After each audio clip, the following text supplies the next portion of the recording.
Thank you for the survey. Here are all the videos and some of the images taken during the survey.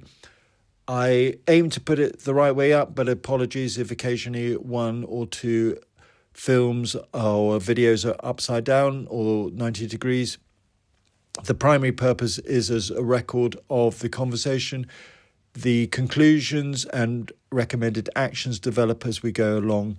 I will list the items in the email and also on the YouTube video.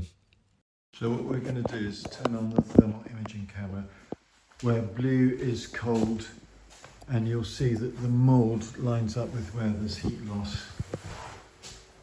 So obviously when I turn the light on, when the light's on, it's nice and warm. When it's off, it's cold and there's a bit of mould growing there. Likewise around there. I can't actually illustrate it, but if we leave the lights off for a bit, we'll see how much colder it gets. That's the only reason you get mould. Mould grows where relative humidity goes above 85% for long periods of time. Relative humidity is a percentage of air's capacity to hold moisture, but it's a fact. It's caused by heat loss, and high humidity is caused by heat loss. You can see where they've got insulation and where insulation is missing. If I go back, you'll see it better. So you've got rafters and there's naturally gaps. There's some relatively small amounts of missing insulation, but anyway, you can see it on this thermal image. It's relatively warm outside, so it's hard, and it's cold inside, so it doesn't show up quite as much as it might otherwise do. So there was mould growing around the windows, the Velux there, and that's because you get lack of heat insulation, because obviously it's thin around the windows. It's very common, it's very normal, there's nothing particularly to be concerned about.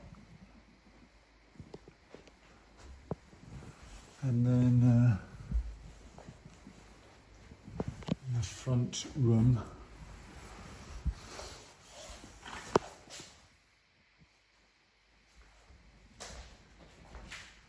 so there's nothing particularly unusual. The problem with this property is it's been left vacant for some time. So I'd say compared to a lot of properties, actually it's probably relatively well insulated, but even if it's well insulated and there's no heat or dehumidification, then the internal vapor is going to become high because it's been raining for 50 days, and actually the trickle vents have been closed, so that's not going to help.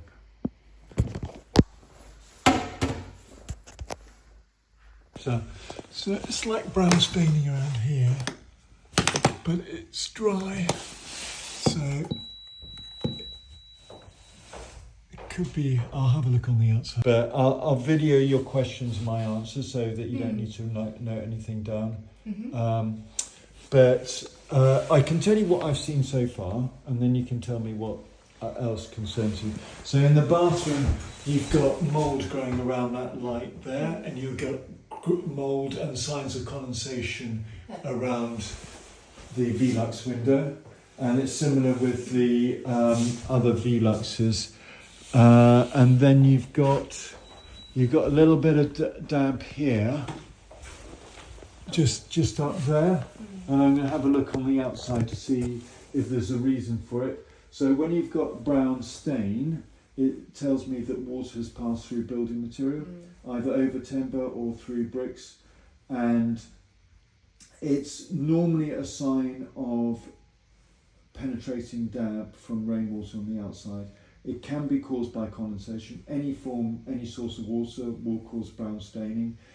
At the moment it isn't damp, but it doesn't mean that it hasn't been damp in the past. But we've been through a period of about 50 days of rain, and it may well be that it's a one-off event. So what happens with rain is, in every property, if you blast rain at 90 degrees horizontally of a property, high-speed wind, a lot of rain, you'll find that any property will get some dampness. So the fact that it's dry at the moment tells me that it's probably not something to worry about, but you know, and it's a small amount, it's not like a big amount. But I'll have a look on the outside. No, right. So with this light bulb, you've got a few things happening. One is that there will be insulation around the light, but obviously when you put the light in, you remove the insulation to put the light in, plus there's metal, and you get localized heat loss. So that's why you get it. It's not coming from water from the outside, it's because there's slight heat loss in that area. That's inevitable. You're also in a bathroom where you're going to get high levels of humidity. But in addition, this property's been left vacant and with no heating on at all. And really, no property should be left vacant with no heating or dehumidification. A much cheaper and better way of leaving a property vacant is to run a dehumidifier, 20-litre dehumidifier. A lot of people who come and go a lot have vapour issues, because what they'll do is they'll wash, dry their clothes, have something to eat, head off, close all the windows, turn the heating off, and that vapour has to go somewhere, and it will just find the cold wall. But it's not a sign of dampness from the outside. If you got a brown stain a little bit like in that corner there, then that can be a sign of dampness. But mould is a sign of internal vapour, and you have got it in a few places here. By and large, that will be so. Mould grows with relative humidity that is over 85% relative humidity. There are 5 good reasons or risks of mould. One is when a property is changed, but this one will have been built as it is. So that COVID has meant that people live inside their work from their properties much more, and there's a much higher impact on people working from home. Thirdly is modern day living, even compared to when this property was built, maybe 10 years ago, I don't know, but people have much warmer showers for longer. If it's tenanted, which I guess it was, tenants won't be concerned about a property. And then you've got the issue of a property being left vacant for without heating or dehumidification, and the vapour needs to go somewhere. So what's the solution? The solutions are, so firstly to know that once you've got mould, you need to get rid of the mould, otherwise you get higher levels of spores. So HG anti-mould spray is a really good way. It uses bleach as the active ingredient, so you have to be careful not to get it on carpets, but on a white wall it's fine. That's to get rid of it in the first place. Then keep the internal vapour levels down. I'll show you how to do that in a sec, but ventilation, which I'm going to test, and dehumidification. Any property really needs a dehumidifier. Yeah, actually I think that doesn't work. But I'm not Sounds sure like it's how. on, but I'll test it. The surveyor said that it wasn't Effective. working properly. I'll test it. So yeah, I think that's probably, All the trickle vents, the trickle vents have been closed.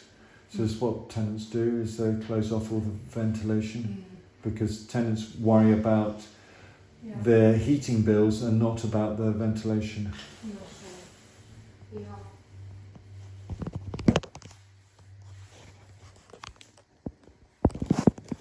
The kitchen's fan seems to be, that's not ideal. There's a little bit of airflow coming out, but I'd say it's probably going up okay. This isn't a perfect test, but it seems to be fine. Kitchen extractor fan is working okay. Problem is that people don't use it, particularly tenants, and in an open plan area like this where they're talking to their friends, they're not going to want the sound of the fan. But unless you vent, then the vapour from cooking, so roughly 1/4 litre per person per day is generated by cooking, and unless it's taken out, then it will find its way to the coldest wall. You can reduce it by 80% by cooking with tops on pots and pans, but obviously every style is different. Like pasta will produce a lot of vapour, as I'm sure you know, but survey. But interesting. So you got this interesting phenomenon. Do you see the dampness there? Yeah, I know. That's within, It's within the wind. inside the, Yeah. I know. I've just seen it. Yeah. So this is. Oh, it's actually. Oh no. Yeah. This is using the pins. It's actually dry now. I used it in radio waves, but yeah, it's dry. Got a little bit of a stain. It will be there forevermore until you put a stain block on it. So I would use a Zinza aqueous-based stain block, and then you can paint on it. But it's something that you just need to keep an eye on. In my opinion, I don't think it's a something to be concerned about. This is a hygrometer. This shows me the temperature, the relative humidity, which is showing 72.6%, and the dew point. I get my owners, so my clients are normally owners that have problems with their properties. I don't normally deal with buyers and sellers, but occasionally I do. But I get them to use data loggers, which are little hygrometers, small things, and they put them around the property, and I've got an AI system that can then identify what is the source of vapour and how to deal with it. And you can try that in the future if you want to have a go. So everything is on, I run two websites. So my company is dampsurveys.com, but I run a website called damp.ai, which is an AI method of using So the thing about dew point is dew point tells you the amount of vapour in air. So at the moment it's telling me there's 11.8 degrees centigrade of vapour in air. The higher the number, the more the vapour. And it will be higher because obviously there's natural vapour from external sources. So if I put this outside, I'll find that there's vapour outside. The last property I went to was a really pretty flat that had mould in zones, and that they had a dew point of 15 point something. That was way higher than this, but they had a lot more mould than you have here. But even though they had a much higher dew point, they're actually living there so they're heating the place. When a place is left empty without heating and no dehumidification, that's when you have the big problems. It's that cold, humid air and because we're in a humid country, we have a lot more issues with vapour. The bathroom ventilation needs to run about 3 times longer than in a drier country to get the same throughput, and we have all these issues. But this is really useful, and you see that 72%. I know that in the areas of around the place where it's where you go up to 85%, that's when you get the issues. Tested the kitchen vent and it was showing 15 litres a second, but I was only able to get about half of that, so I think the 30 litres a second that you're looking for should be more than achievable with this vent. And it goes out, which is great. I'm using an anemometer to test the vent, and there definitely is ventilation from here. The lights off, so it could be a continuous flow extractor fan. I'll have a look at the speed now. The vent speed was showing 4.3, which as a continuous flow is fine. It needs to be 15 when it's when there's high humidity or the lights are on. You can hear that turning up, so it will be faster now the lights are turned on. So it's significantly faster with the lights on, and we'll have a look at the speed now. You can see zones of mould around there as well. But look at the thermal imaging camera, and you need to spray it off and use heat and a dehumidifier. I think the specific issue is because the property's been left vacant for so long. So it's a bit faster with the lights on, but not much, 5 litres a second. It may be that there's just humidity controlled. I can try it with the steam on the bathroom. So we put the shower on. One thing I would say One thing that a lot of people don't get is that bathroom doors need to be kept closed because you want the vapour to go out of the property, in through the vent and out. And for landlords, you should really have a spring hinge on the bathroom to encourage people to keep the doors closed. Obviously owners will do it, but tenants will never do it. Lovely views.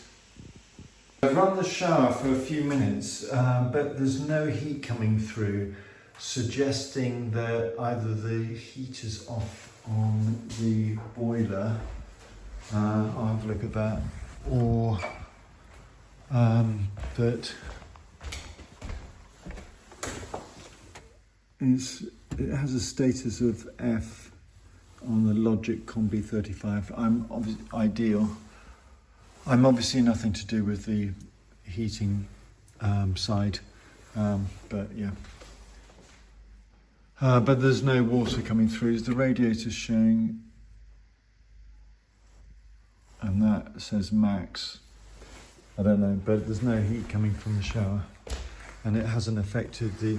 So I was trying to see whether the humidity would set it off, but the humidity is only 75%, so it probably isn't going to trigger a faster speed. So I can't test to see whether the fan has another higher speed. But what I would say is it seems to be running in continuous mode, but you can just keep the lights on, door closed, top floor flat. It's less to worry about, but I think it would be adequate. I'm going to explain why you should never leave a property vacant without either heating, airflow and insulation, or better still, with dehumidification. In a humid country like the UK, it's because the outside vapour levels are so high that when there's ventilation, the air from the outside is going to carry vapour with it, and it will condense and cause mould. I'm going to just leave this on the outside for a few minutes, but you'll see that it's colder. There's still quite a lot of humidity in the air. So we're now looking outside. It's been outside for a few minutes, not long enough to get an accurate meter reading, but it's showing a drop of about 2 degrees centigrade on the dew point. Relative humidity is less outside than inside, and the temperature is actually higher. We're away from the sun, but yeah, so the external temperature is greater than the temperature in the flat. So what can happen is you get vapour coming into the flat. So all the trickle vents are closed. Actually, these should be left open. Problem with tenants is they'll close them. I'll open them up. It's better to have ventilation than no ventilation, but what you want is dehumidification. Never leave a property empty. I personally leave 3 in my property. It's a relatively big one, and it's empty in Cornwall, and you need extra ventilation where it's wet and windy. These have trickle vents in them, but they've been left closed. I'm not going to open them because I haven't got a long ladder that will get up there with me at the moment, but they should be open, pull down. And likewise, that one should be pulled down. But yeah, so your main problem is it's been tenanted, it's been left vacant without any heating or dehumidification. The fan is okay. I would guess that it will remain on, but I don't know. But tenants also have a habit of turning the fan off at the isolator. That should only be used by electricians, not by occupiers. I've found a tool for opening these. I'm guessing it's the right one. You just need to push this and you can hear it clicking open. I've opened all the other ones. So now you've got ventilation in the bedrooms. How about that? As easy as.